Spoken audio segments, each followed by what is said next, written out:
Hello, hello, hello. How are you guys doing? Hello, hello, hello.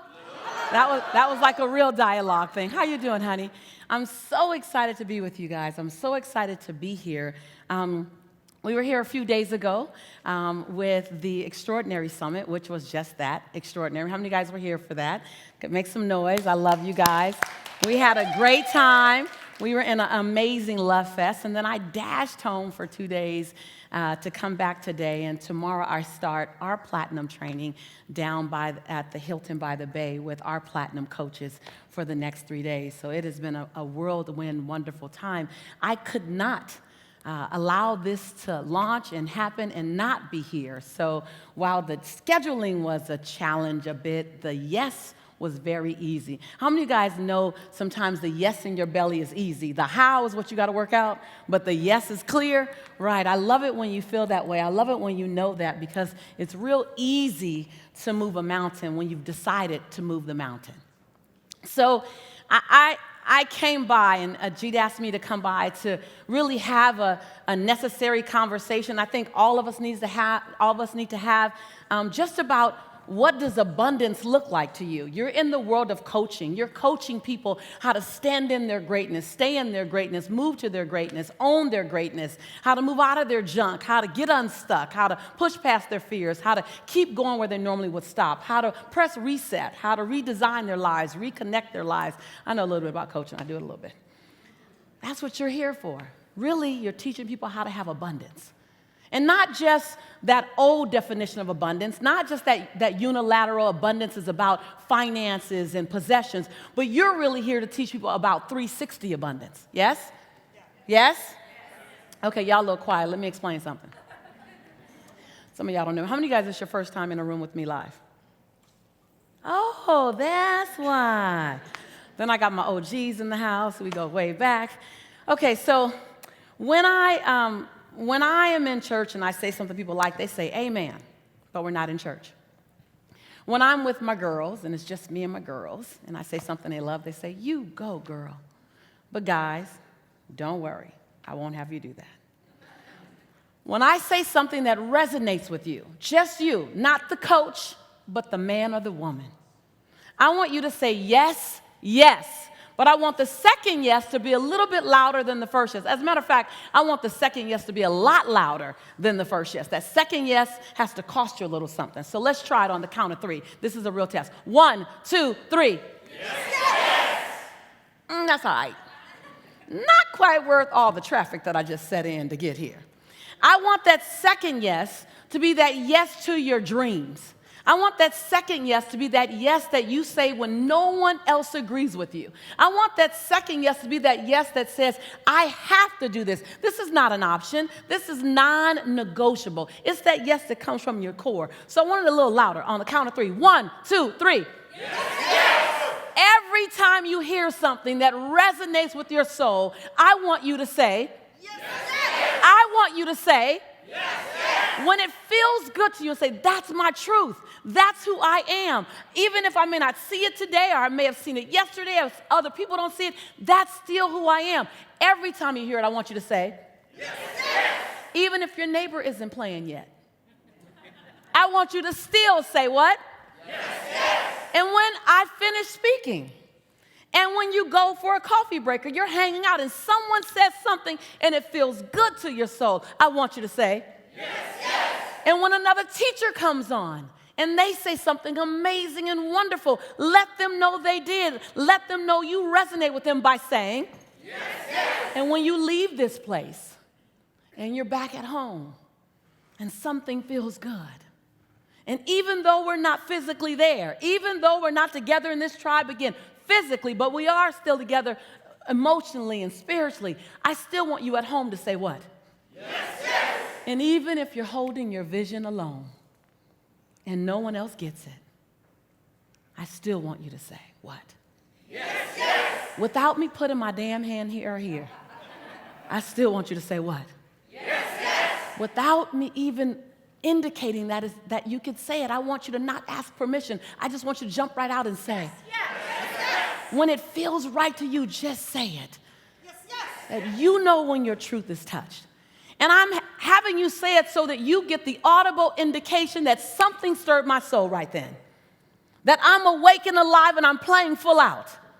And I want you to say yes, yes, because people don't allow us to agree with something out loud that they can't quite connect with. But this is your journey. No one can do that. And don't whisper it. Yes, yes.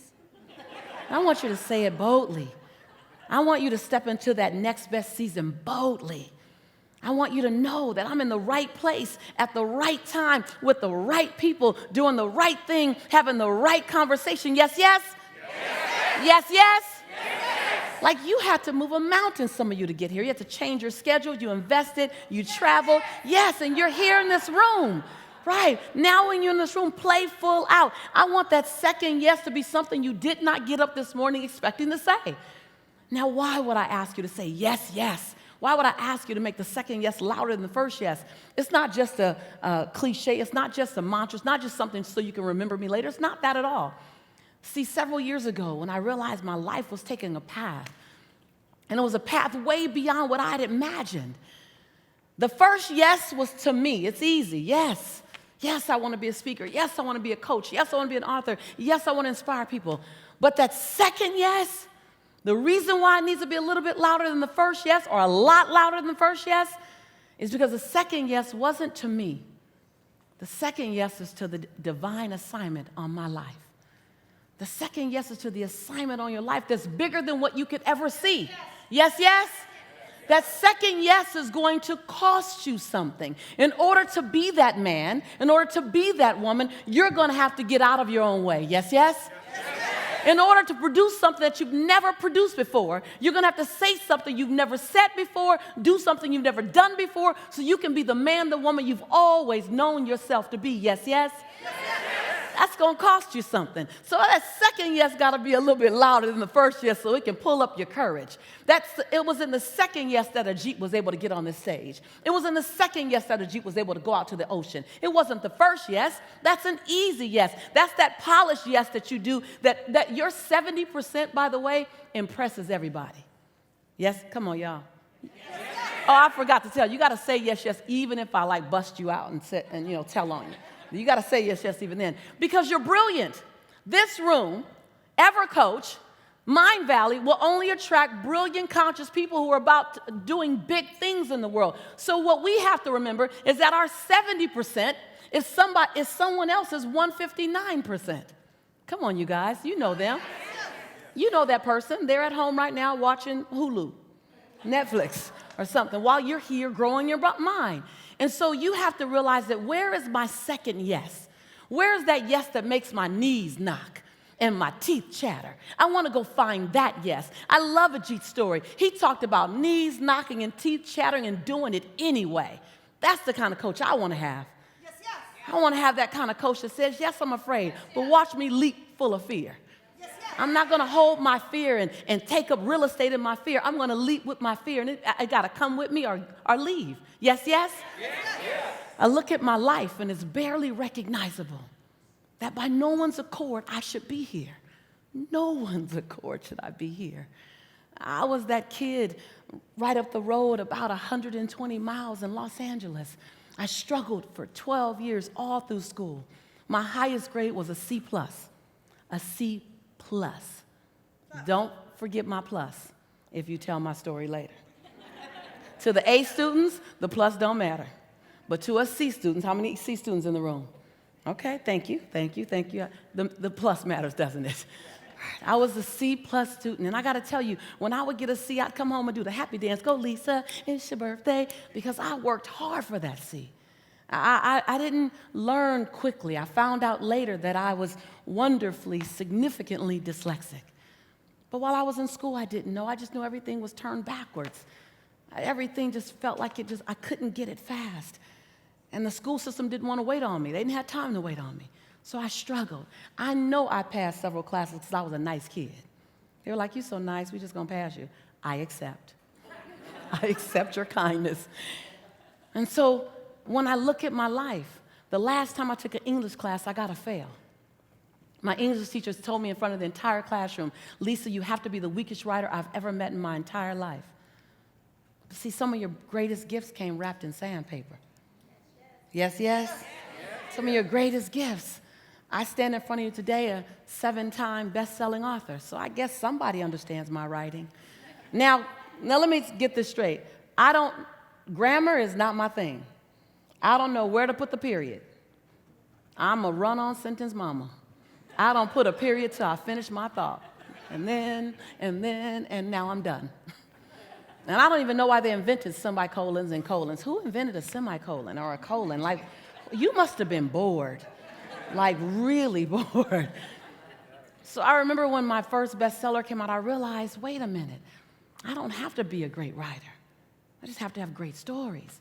There's an editor somewhere that's just dying to put that semicolon in there. And so being willing to leap. I look at my life and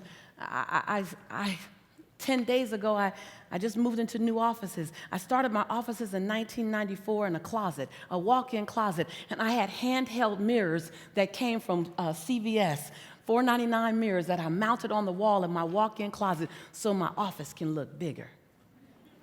And I took the pant hangers that were on the rack and I clipped my manila folders on the pant hangers, and that was my filing system. And I worked out of that closet for 4 years. And that closet was where I birthed my dreams. And I'm sitting there in that closet in the yellow pages. Some of y'all don't know what I'm talking about, but others do. Way back in the day, right? And I'm trying to find new people to tell I have inspiration. I can inspire your community. I can inspire your business in the yellow pages. I called 21 companies. 10 people took my call. 4 people gave me a chance.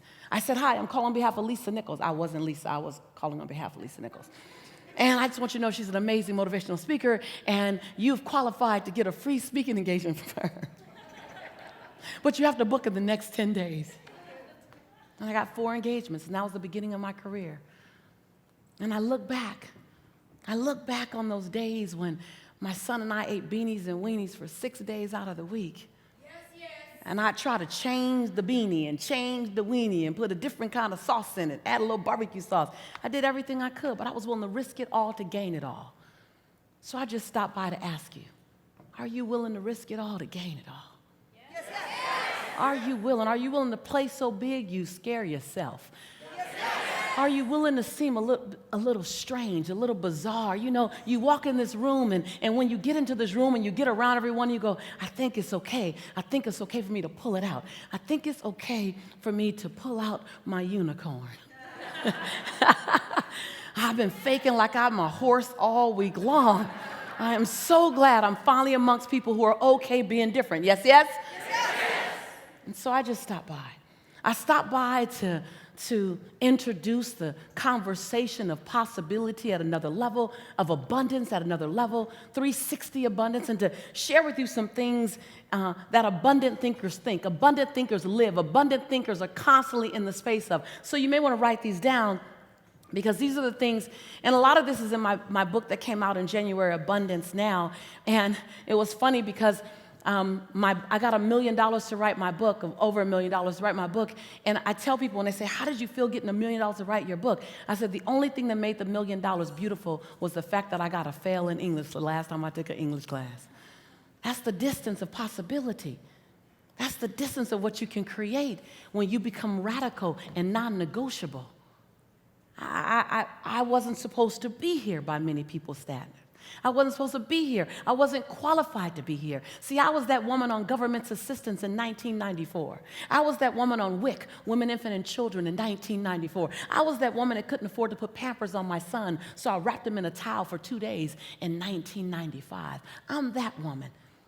So what would get me to being a best-selling author times 7 books, running a multi-million-dollar company, having my company go public 2 years ago, and going from Wayfair to Wall Street? It would simply be being non-negotiable. So I just stopped by to check in if you're willing to be non-negotiable. Yes, yes. If you're willing to stop asking the world for permission to be amazing, to be brilliant, to be divine. Stop asking the world for permission and begin today to give the world notice. See, Ajit says something's going to happen to you while you're here.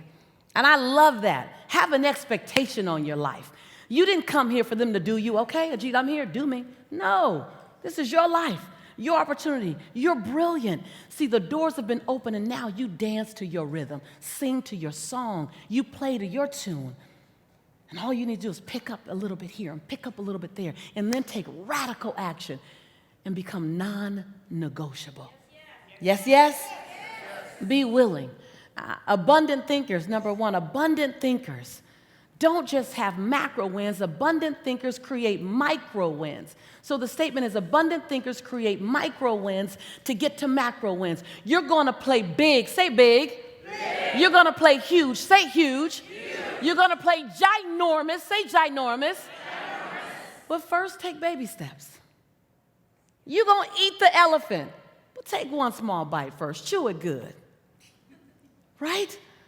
We want so much so fast. My grandmother says baby. She starts every sentence with baby. I'm sure it's because she cannot remember all of our names. She said, baby, the best things you'll ever have from grandma will never come from the microwave. They always come from the oven.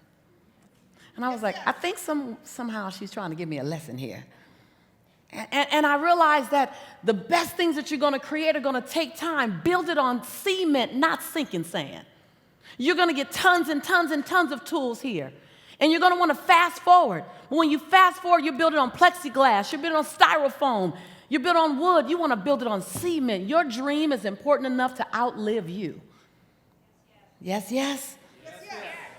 And so I realized that you can't Google download resiliency. You can't Google download tenacity. You can't Google download forgiveness. They're some of the best qualities and characteristics that's going to take you a long way that you need to invest time in and energy in and intention in. You don't just get patience. I want patience. I'm waiting for patience. Somebody's going to piss you off tomorrow. And now you get to test if you have patience. I realized that as I wanted to develop me, I had to be willing to climb, and I wanted to get to the top, and there's no elevator to the top. I got to do my squats. I got to work on my quads and my hamstrings and my calves because I got to climb to the top. We got to climb, and you got the perfect tools. So as abundant thinkers, you create micro wins to get to macro wins. Number two, abundant thinkers are not just responsible for our actions and our thoughts. Abundant thinkers are responsible for their reaction. Abundant thinkers are not just responsible for your actions and your thoughts. We're responsible for our reactions as well.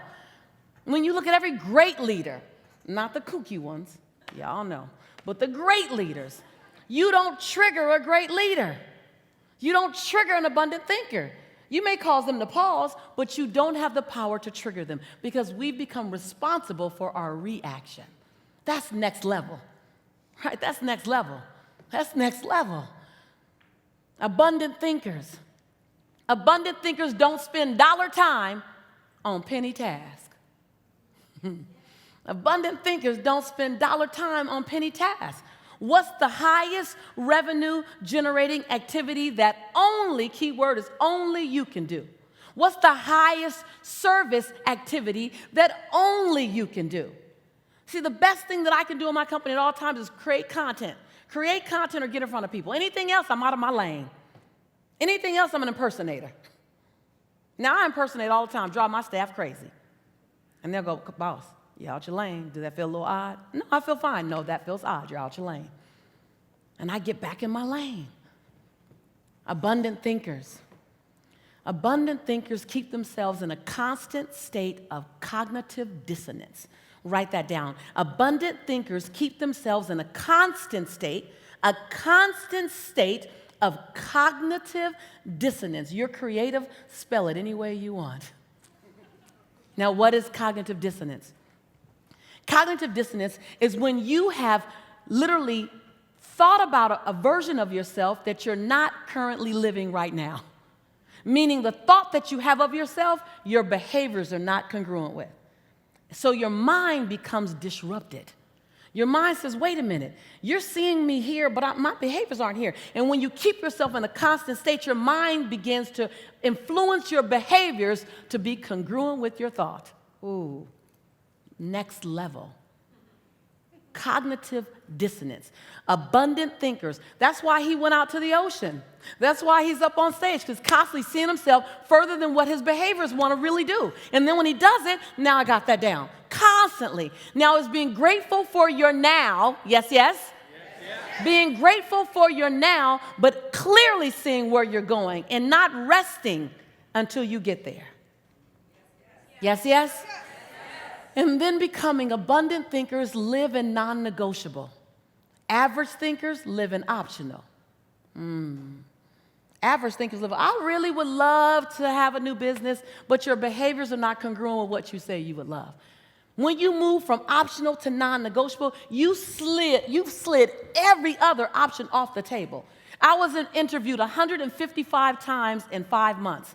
And the number one question I was asked was, Lisa, how did you go from public assistance to going public? How did you go from welfare to Wall Street? How did you build a multi-million-dollar business? How did you do it? And I said, I just slid every other option off the table. Like I really did. I slid every other option off the table. There was no other option. Burn the ship. Burn the ships. Don't go back. There was no other option. I didn't even have a plan B. It's A, capital A, or baby damn A. But it's A. It's now or later, but I'm going to get it. Once you get to that place, something happens. The universe aligns with you because you're so intentional. I was in an investor meeting, and I was raising capital for my first company, Motivating the Teen Spirit. And one of the investors in the room, prospective investors, he raised his hand, and I'm telling him I'm going to do this. And this is back 15, 16, 17 years ago. I had no evidence. How many of y'all right there? You have an idea, but you have no evidence of what's coming forward. Right. So I'm talking to you. I had no evidence in the world what I was going to produce. None. But I'm on fire. And you know, your passion can be contagious. And because I believed it. Like, you got to believe you got to be your cheerleader like nobody else is going to be your cheerleader. And I'm telling him about what I was going to do. And he said, you know, my wife and I don't have children. We've decided consciously not to have children. We don't even know if we like children. He said, but somehow I believe you're going to do this. And I feel like it's my social responsibility to just help you because you're on fire. He said, so I'm going to invest $25,000 in your company. He said, and I don't even know if I want to call it an investment because you just seem so on fire. I feel like I just want to give it to you. I said, well, can I get that in writing? Yes, yes. And so when you're on fire for you, you teach the world how to be on fire for you. Abundant thinkers stop asking permission. Abundant thinkers give notice. Abundant thinkers stop wondering if the world's going to approve of me. Abundant thinkers just do them. No one can do you better than you. No one. No one can sing to your rhythm. No one can dance. No one can move. No one has your tone. No one has your vibration. No one can do you better than you. The best gift you can give us is the best version of you ever. And when you master that, you don't have to master anyone else. Just master you. I've heard from so many people, so many television studios, oh my God, you're the next Oprah. I said, listen, if you want me to do Oprah, I will undoubtedly 100% of the time fail you. But if you're ever interested, I do a damn good Lisa Nichols. I'm just saying, I got her down. So when you master you, and people are going to choose you, they're going to choose you based on watching you do you. They're going to choose you not based on the fact that you've never been knocked down. They're going to choose you based on the gracefulness that you get up with. So don't avoid failure. Wear failure well. Abundant thinkers, this is your next point. Abundant thinkers fail. Just write that down. Abundant thinkers fail. We fail. Why? Because we risk more. We're putting more out there. I risk so much. I drive everyone crazy around me because I risk. Abundant thinkers fail. But write this down. Abundant thinkers only fail forward. We only fail forward. We always look at what are the two things that I did right And what are the 3 things that I could improve upon? And we let that improvement inform our future. See, when something doesn't work the way you want it and you fail, you're afraid to leap again. That's because you didn't pull the lesson out of it. So it is just a failure. If you don't put a lesson out, it's just a failure. When you have that relationship that didn't end the way you wanted, if you don't pull out all the value that they gave you, all the lessons that you learned, all the joy that you had, and you look at just the fact that you broke up, then the relationship did really break up. But other than that, it's just 2 people who were complete with one another. Yes, yes? Yes, yes. Y'all should see the way y'all looking at me like this. Like, oh, she is intense. Ajit didn't tell us about this. He did not prepare us for her. And she off the stage. This is not authorized. She all down in front of us. Right. No one wrote the rules. There are no rules. Like, I'm always out here because this is where I want to be. I don't care about a stage. They know when they invite me. Do you, Lisa? Do you? Don't read the handbook. That handbook is not your business. That handbook can't have you in it. Write your own damn handbook, right? Who cares? No one can give the world what you can give the world the way you give the world you. Yes. No one. And when you start dancing with that level of awareness and that confidence that you are perfect inside your imperfection, yes, yes? Yes. Matter of fact, it's your imperfection that makes you perfect for everyone else, yes, yes? Yes, yes. Because if you were perfect, then you'd have no clients. Because no one will be a match for you. Hello? Hello? It's in your transparency, your willingness to take them into your dip. Y'all say dip, baby, dip, baby, dip, baby. Come on, everybody, come on. Dip, baby, dip, baby, dip, baby, dip. So I look at my life now, and I have the pleasure of having a wildly financially successful life. But it looks nothing like it looked in 1997. 1997. My middle name was Lisa, NSF check, Nichols. I had so many NSF checks, I couldn't pay attention. I was so broke. I couldn't do anything. I couldn't feed my son. I was so broke. And finally, I decided, wait a minute, I cannot live this life. Have you ever been to a place where you knew this is not who I know myself to be? Yes, yes. This is not who I am. This is incongruent. This life is incongruent with who I know myself to be. Anybody been there? Yes, yes? Yes.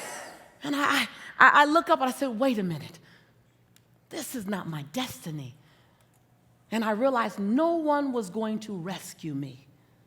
That I had to rescue myself. Yes, yes. Yes, yes. That I am my own rescue.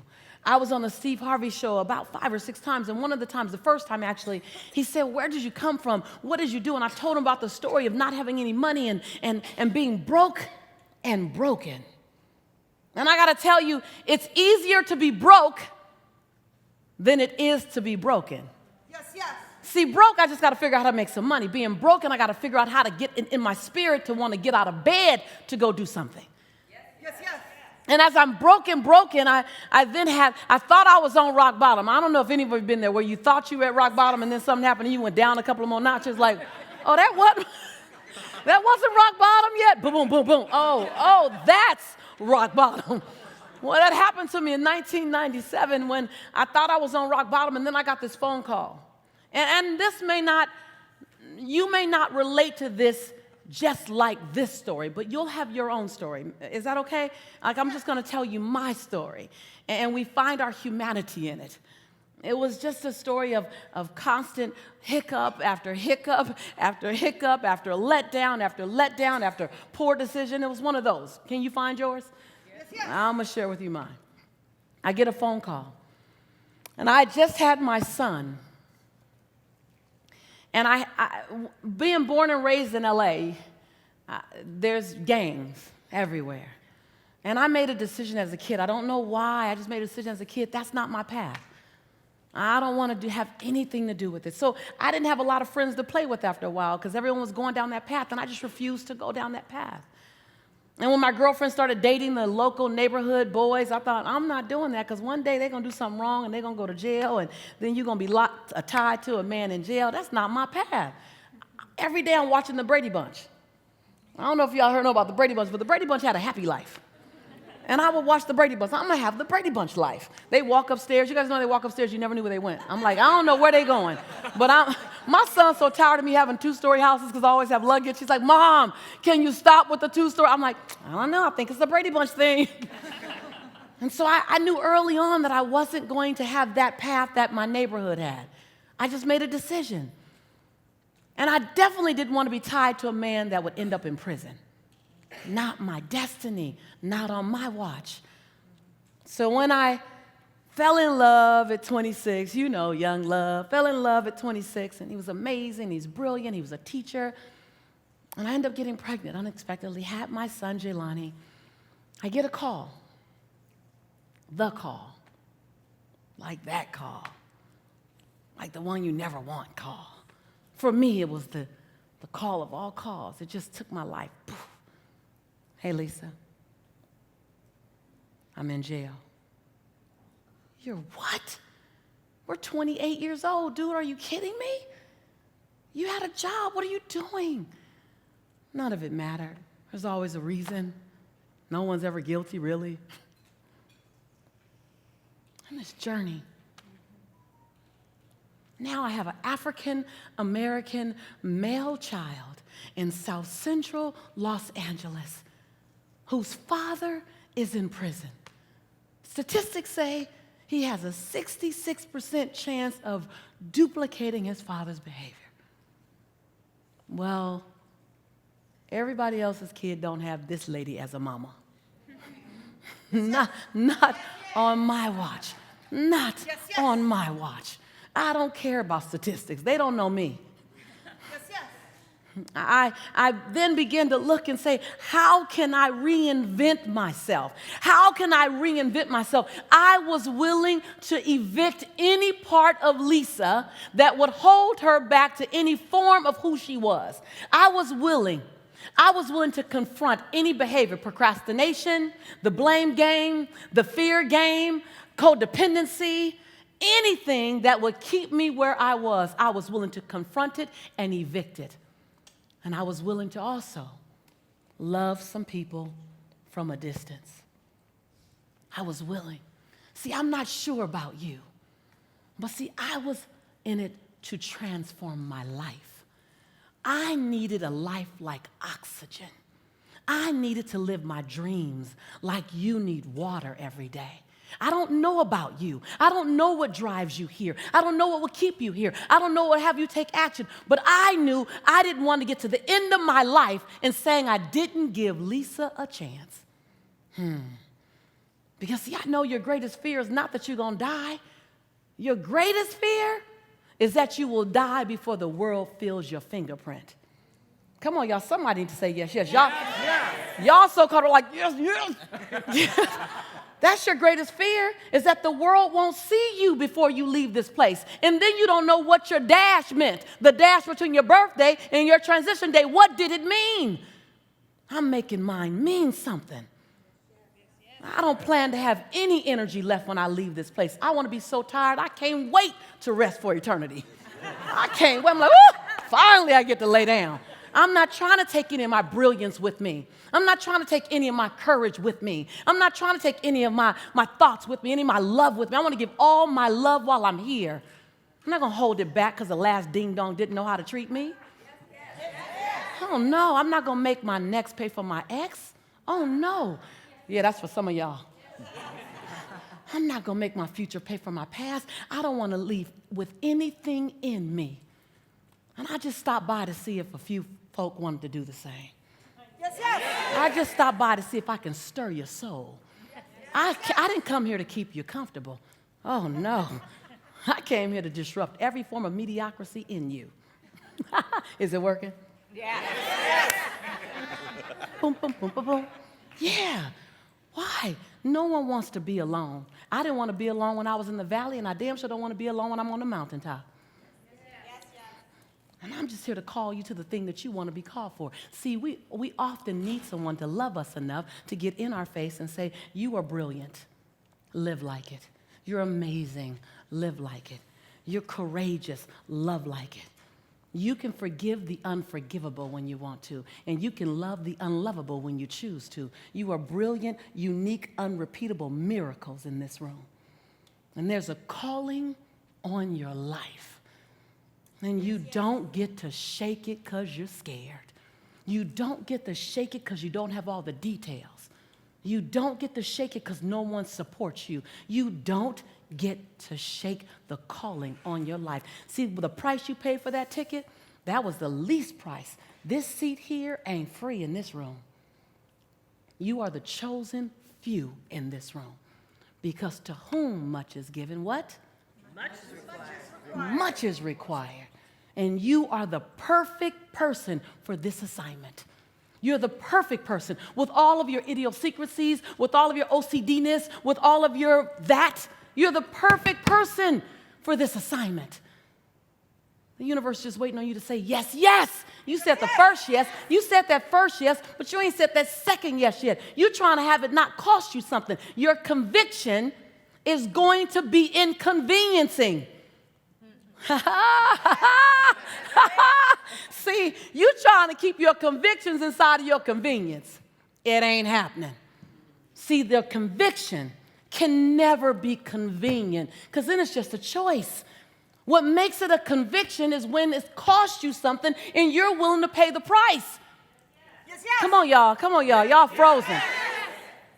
I'm just saying. I'm just sharing what I had to do. And I haven't arrived anywhere, you guys. I'm still on a journey, but I've made it through some phases of this journey.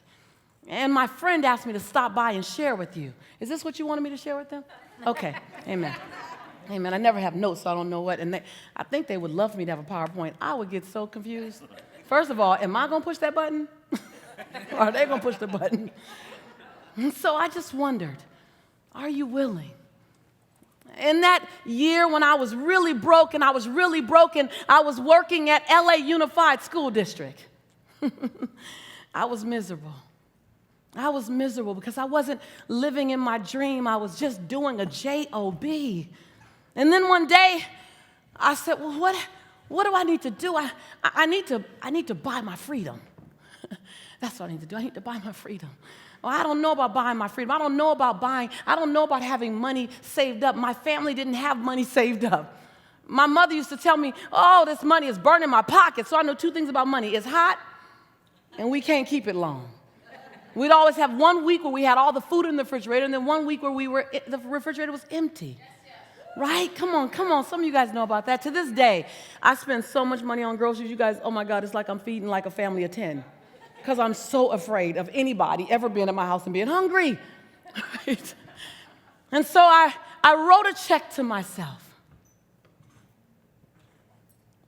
Jelani was 3. $110. I took it to the bank, Wells Fargo. I started a new account. The next check I wrote, $125. And just like the first check, I put in the memo line, funding my dream. I wasn't even clear what the dream was. But I knew there was something in my belly. Who in this room know you got something in your belly? There's something here. I'm not even clear about it. I don't know how clear you are, but I wasn't clear about it. But I knew there was a calling on my life greater than working for LA Unified School District. And no disrespect to LA Unified School District. It just wasn't my destiny. I wrote another check in 2 weeks, $146, funding my dream. Now I started mailing the checks in because I didn't want to see my balance, because I didn't want to go shopping. Because you're going to repeat what you learned, right? Until you decide to not repeat what you learned. So I mailed the check in, and then I wrote another check.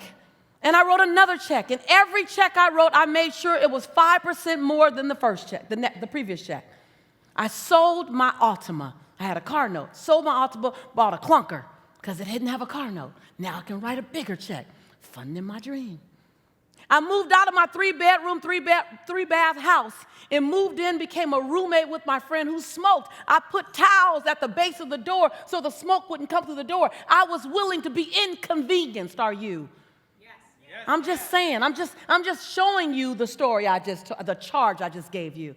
I stopped getting my hair done. That was when I started going natural. I stopped going out. I stopped going out dancing. I stopped going out to dinners. My family didn't know what was going on. They thought, oh my God, it was LA. She's on drugs, but she's not losing weight, so maybe not. I don't know what's going on. I kept writing bigger checks to myself. $900. $900. I mailed it to Wells Fargo, funding my dream. $1,100. Mailed it to Wells Fargo, funding my dream. I still wasn't clear what the dream was.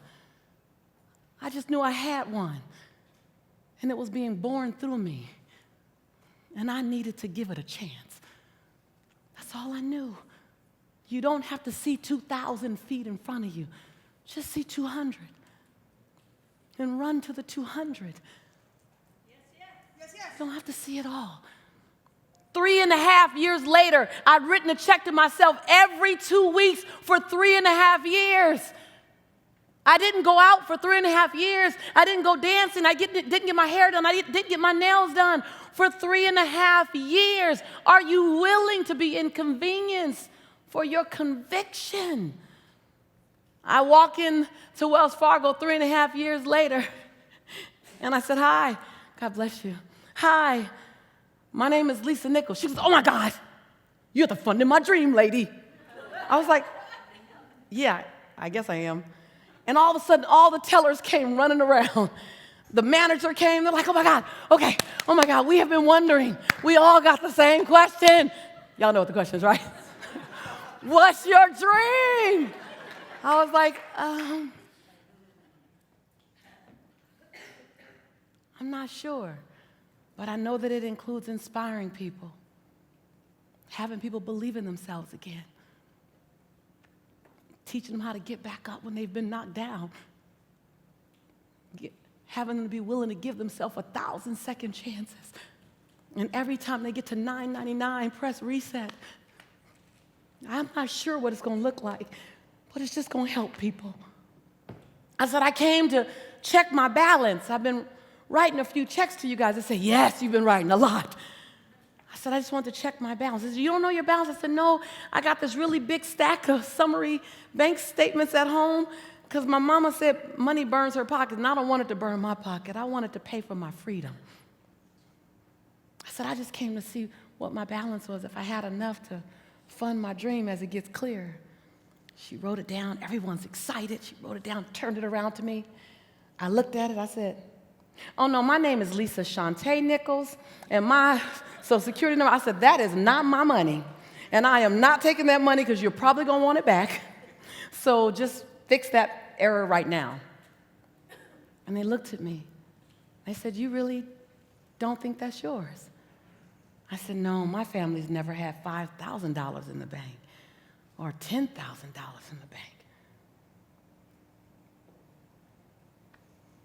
That's $62,500 in the bank. They said, Miss Nichols, and everyone teared up. The manager teared up, the tellers teared up.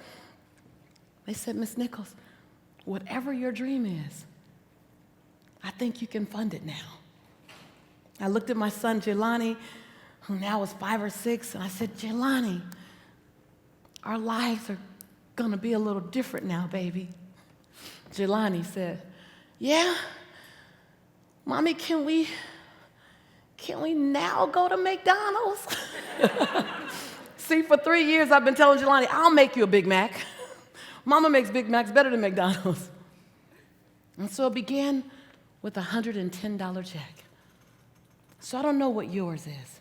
I don't know what your radical looks like. For some of you, your radical was coming here, right? Yes, yes? Yes. And this is the beginning. Yes, yes. This is the beginning of your radical. This is the next best step. This is the first step. And so I just stopped by to let you know you're on the right path. And as you ramp up, you're going to have questions. You're going to be afraid. I do more things afraid now than I do fearless. Because the bigger you play, the bigger your breakdowns. Every single one of my errors in the last 5 years have cost me 6 figures. Like every single one. Every single one of my errors has required me to call an attorney. Like they're just big, because I'm playing big. I'm playing big, so be willing to go to the edge. And this is where you are here. Be willing to go to the edge and not just lean over and feel the breeze and watch the people jump and watch them soar and look through the windows at all the people who are living great lives. Don't just go to the edge and feel it. Be willing to lean. Feel your heartbeat. Feel it. That lets you know you're alive. That lets you know you're okay. Fear fuels you. Fear lets you know, go get more information. Fear lets you know, stay up a little later and study. Fear lets you know, get up a little earlier. Fear lets you know, ask for help. Fear is informing you. It's not stopping you. It's just another emotion like love and compassion and gratitude. We just made it paralyze us. See, fear doesn't stop me. Fear informs me. And when you get intimately connected with the fear, I feel it. And I'm moving forward anyway. I feel it. And I'm going to love anyway. I feel it. And I'm going to invest in me anyway. I feel it. And I'm going to show up and play anyway. When you get connected with fear, it becomes your best friend. And when you stand on the edge, you feel the breeze. You feel the fear. And you leap anyway. And one of 3 things will happen. Either God, I call him God, you call him whatever you choose. I'm not here to impose my belief system on you. But either God will give you wings to fly. You will get something soft to land on. Or you won't be given something soft to land on and you'll hit the ground real damn hard. And you'll get up. Yes, yes? How many of us have hit the ground real damn hard and got up? Yes, yes. So now that you know that you got that down and you're okay, leap. Leap. Because you're not betting on the best horse in town. You are the best jockey in town. And you are the best bet. I'm not a Vegas gambling girl. I'm a Lisa gambling girl. I'll bet on me all day long. Will you bet on you? And betting on you looks like showing up and playing full out. Playing so full out you scare yourself. Playing so full out you create a life that's unrecognizable and your friends look at you and say, something's different. And you say, I'm glad you noticed. You're not the same. Well, I'm glad you noticed. You don't act the same. Things are different. See, some of you are trying to bring too many people along with you. Yes, yes? You're going through a doorway like this, and that doorway only fits you right now. And you're trying to save everybody. You rescue 911. And the universe is saying, I'm trying to give you your blessings. I'm trying to give you your divinity. I'm trying to give you your possibility. I was interviewed once, and this woman said, Lisa, do you ever feel guilty that you left your community? I said, absolutely not. The best thing I can do for my community is go through that door, become the woman that I am today, and then go back through the door and tell them what I learned. So are you willing? Are you willing to risk it all to gain it all? Are you willing? Are you willing to play big at the risk that it all might work? Yes, yes. Are you willing to love deeply at the risk that they might love you deeply back? Yes, yes. Are you willing? Are you willing to show up at the risk that they might really see you? Yes, yes. Yeah. See, some of you are not afraid of failing. You're afraid of being seen. And that's my friend. That's what I love about Ajit, that we are dynamic, like a dynamic duo. I know what he deals with. I know it. I can see it in him. And he sees it in me. And he's so compassionate to my learning curve whenever we're talking. I'm so compassionate to his learning curve. And together, we cause each other to tippy-toe. And so play with someone that's not going to let you off the hook of your greatness. See, don't let me off the hook of my greatness. And I won't let you off the hook of your greatness. That's the best gift we can give to each other. Don't let me leave this place having not given you all my brilliance. Please call me to my greatness. Call me to my divinity. Call me to the highest level that I can love, highest level that I can forgive, highest level that I can earn. Call me to it. And then give me permission to call you to it. Join tribes like this. Join circles like this and say, listen, don't let me make sexy excuses, because all my excuses are sexy. I'm a linguistics specialist. I can come up with some sexy stuff. Like, I'll get buy-in for my excuses. Like, yeah, no one work today. No, don't let me off the hook. And ask me not to let you off the hook. So you're here at EverCoach. You're here to birth the next best version of you. You're here because today is the first day of the rest of your life. You're here because today is the first day of the best part of your life. You choose. You choose. See, I'm okay with being unapologetic. I walked so many times and so many years asking permission. Can I be smart even though I'm dyslexic? Can I be brilliant even though I got a fail in English? Can I be a speaker even though I got a D- in speech? Can I be? And then something happened one day when I got, who the heck am I asking permission from? And so somebody would declare now that you will stop asking permission.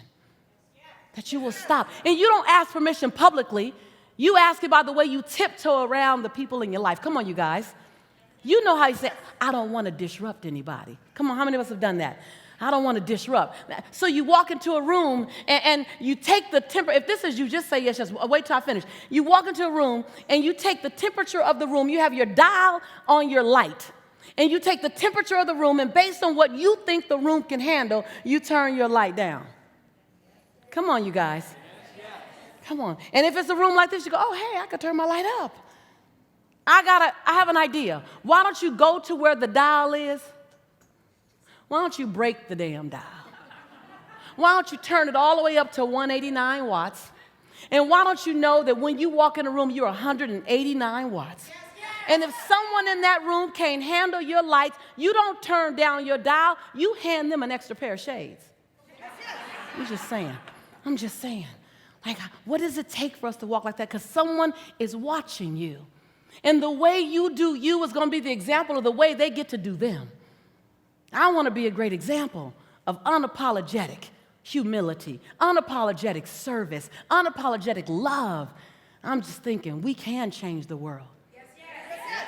I mean, we can change the world.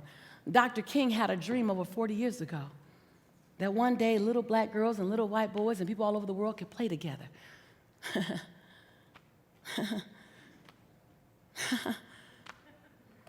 I think the dream is reality now. So I'm just asking you, what are you dreaming? Because your dream is your reality on its way to you.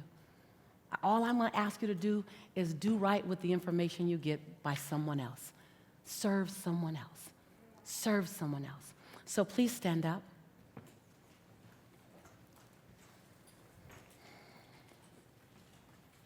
Please stand up.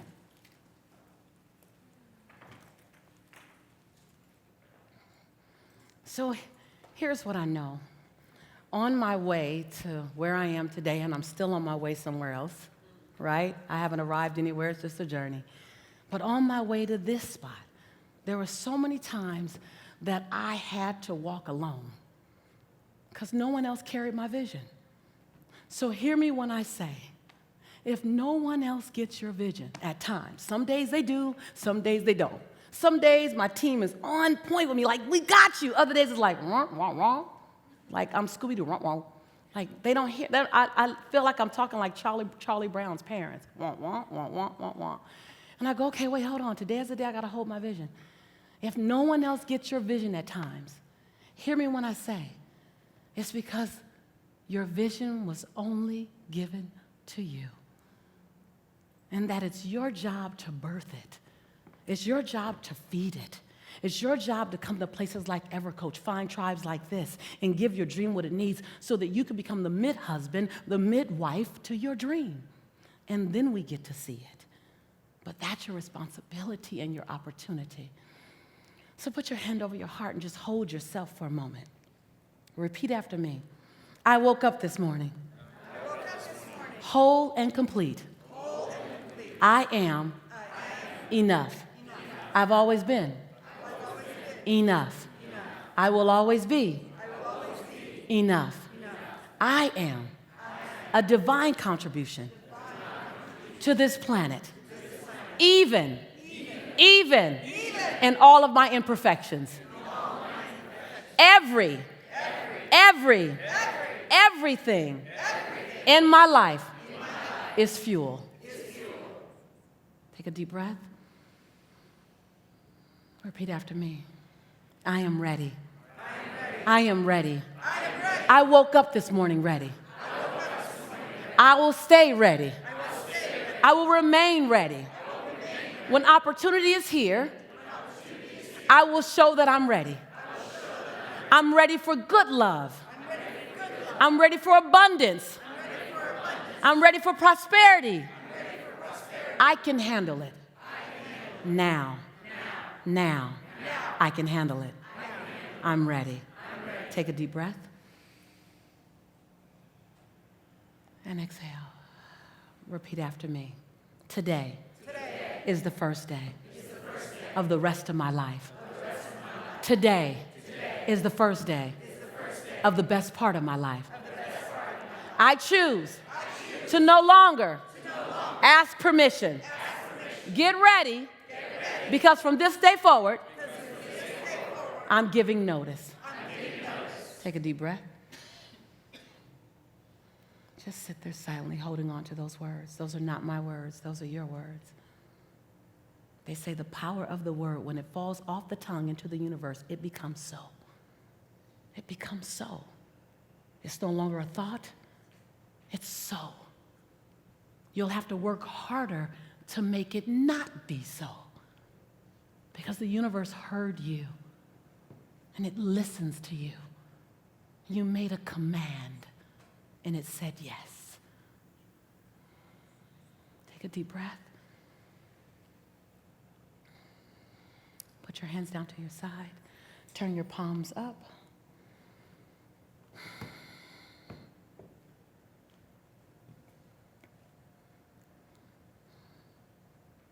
Repeat after me. On the days when I get in my way, I choose to have grace and compassion for myself. I choose to forgive myself the same way I forgive others. To extend compassion to myself the same way that I do others. I choose to show the world how to treat me by the way I treat myself. Take a deep breath. Open your eyes. You're holding the space for people to have breakthroughs. You've chosen to do that. The best gift that you can give us, them, is that you give yourself the greatest breakthrough ever. To the degree of your breakthrough will be to the degree that you manage and direct someone else's. When you're willing to be unrecognizable, then you've opened the doorway to make someone else's life unrecognizable. Yes. You can never take another person further than you're willing to take yourself. Yes. So I'm going to say, don't play in the stars. Play way past the stars. Because then everyone that you touch will benefit from the fact that you are willing to risk it all to gain it all. It's my honor to serve you. It's my honor to stand beside you as your sister friend in the journey. It's my honor to come here and touch you, to love you, to inspire you, to encourage you, but most of all, to really, really see you. Oh, there's more than enough space for us all to have abundance. And then there's still a lot left over, still a lot. So every time I see you at Mindvalley or elsewhere, I'm going to say, welcome home. I love you, my unicorns. Bye-bye.